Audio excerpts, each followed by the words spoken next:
Hello.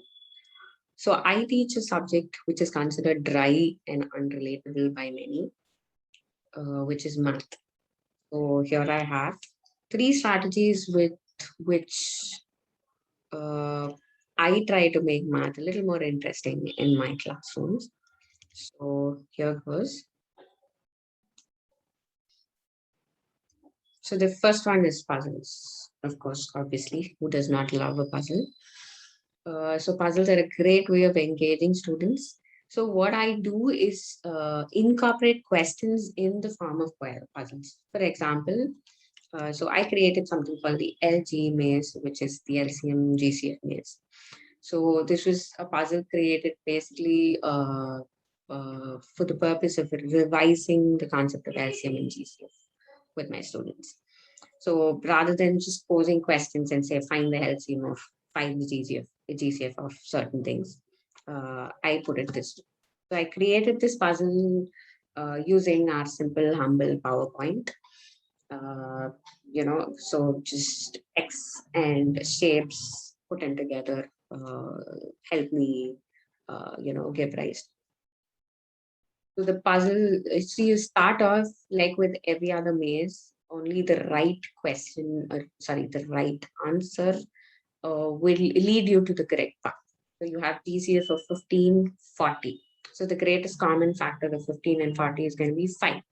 So which means you move towards 5 to the right and progress to the next question, which is the LCM of 7 and 10. Okay, so you have different arrows over here. So what happens if you move towards the wrong answer? For example, if the GCF of 15 and 40, if you assume it to be 7 for some reason, you move on to the next question, which is LCM of 16 and 2. So LCM of 16 and 2, I have just one arrow, which is 8. And 8 is definitely not the answer of the LCM of 16. So basically, if you go to the wrong answer, then you're stuck. So you will have to move towards the right answer, and the right answer will lead you to the next question, and then the that answer to the next question, and so on and so forth. And that's how you navigate and reach the. Yeah. So I try to make puzzles as much as possible, especially during uh, revisions and while giving problems for practice. The next one is relatable questions. Yes.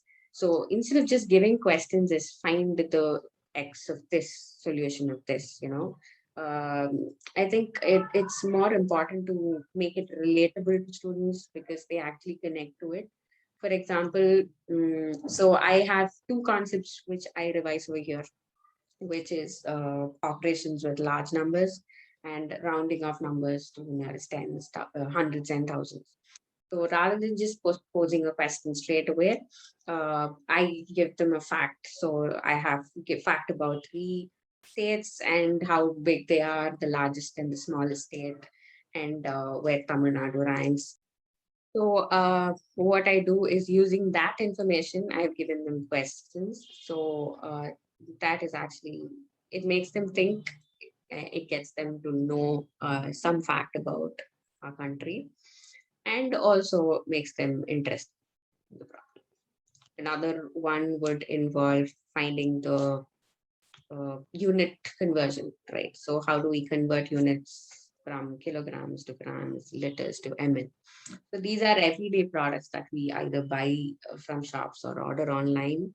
So using those, products that are known and that can be related by the students, uh, this kind of sample worksheet was created. And yeah, sometimes when I run out of ideas or if I do not have the time to create such sort of questions, GIFs, pictures, images come to my rescue. So just I think a simple insertion of a GIF actually catches the attention of students. The next strategy is, of course, visualization because it's a very powerful tool, especially with mathematics. I think when children visualize their concepts, it stays with them for a long time, right? So they do not forget it. So I love using virtual manipulatives because they strongly serve the purpose of getting the content delivered to them. And so I'm just going to show you one such uh, website that I use and one such activity that I have used in getting across the concept to the students. So which is equivalent fraction.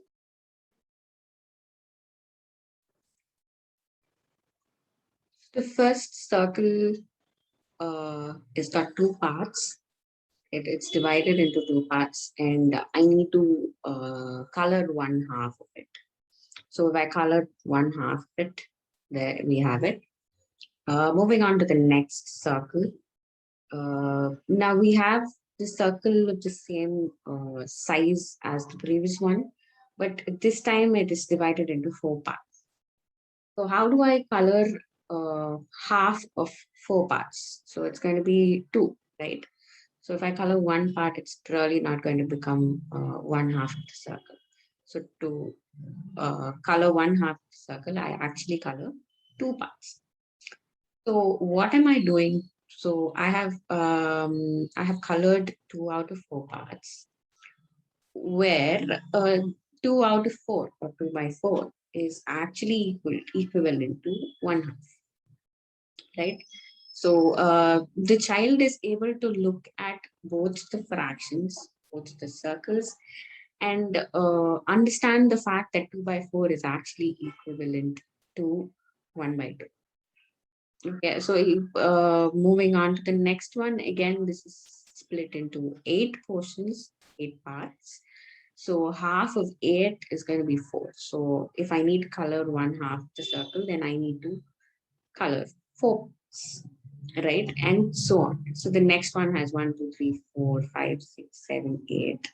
So 2s are 16, so it has 16 parts in total, which means I need to color 5, 6, 7, 8 parts to cover half of the circle, which is 8 by 16.